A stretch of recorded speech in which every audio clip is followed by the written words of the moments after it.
Друзья, сегодня поговорим о камине. И я поделюсь своим опытом и знаниями в этой области.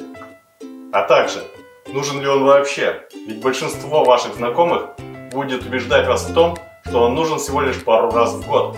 Это в Новый год или когда нужно будет удивить новых ваших гостей. Всем привет! С вами Андрей Норкин. Подписывайтесь на наш канал и пишите свои вопросы в комментариях. Я обязательно на все отвечу. Итак, давайте разбираться, нужен ли вообще камин. Во-первых, это не такое уж дешевое удовольствие. Во-вторых, есть ряд определенных заморочек. Например, как купить, где хранить дрова. В-третьих, требуется уход за камином. Его нужно мыть, а также чистить от золы. Ну и четвертое, наверное, более важное для деревянного дома, это фактор пожарной безопасности. Давайте разберем все поподробнее, и возможно к концу видео вы уже скажете, нужен вам камин или нет.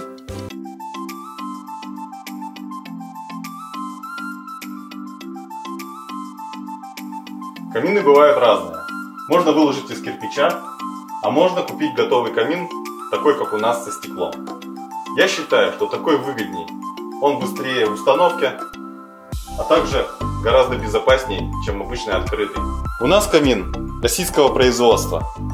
Он ничем не хуже именитых европейских аналогов, а стоит почти в 5 раз дешевле. Любой камин бывает двух типов. Либо он нагревает помещение, либо нет. Дешевле, конечно, сделать без нагрева помещения. Но у меня сделаны 4 тепловые отсечки, которые позволяют нагревать помещение. Давайте посмотрим тепловизором, как это устроено. Смотрите, температура первой отсечки достигает 96 градусов. Это довольно высокая температура для нагрева воздуха.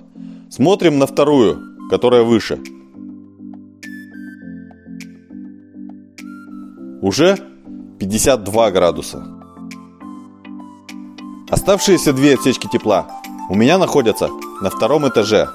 Эти две с другой стороны камина первого этажа. Смотрите, они в разных уровнях по сравнению с противоположной стороной. Это сделано для максимально эффективной теплоотдачи, чтобы через одно вентиляционное отверстие заходил прохладный комнатный воздух, а через другое отверстие выходил теплый. Посмотрим, какая температура у верхнего проема. 47 градусов. То есть разница составляет 5 градусов. Давайте заглянем внутрь. Вот дымовая труба и полная теплоизоляция первой части шахты камина. Весь жар от трубы отводится благодаря циркуляции воздуха через вентиляционные отверстия. Вверху аналогично. Закрытое изолированное пространство с отводом тепла. Смотрите, насколько меняется температура при использовании защитного стекла. В закрытом виде 140 градусов. Открываем 530. Разница почти 400 градусов. Имейте в виду, что камин занимает определенное место. Если у вас есть второй этаж, то вы заранее должны знать, где он будет там располагаться. У нас это гардеробная. Вот, кстати, дополнительные две тепловые отсечки на втором этаже. Как же классно погреть пятки, сидя у камина и глядя любимые мультики или кино. Не забывайте, что нужно заранее провести ряд кабелей. У меня здесь силовой кабель, антенна, интернет, HDMI кабель и USB для мышки с системой видеонаблюдения. Все это должно быть спрятано в теплозащищенном коробе.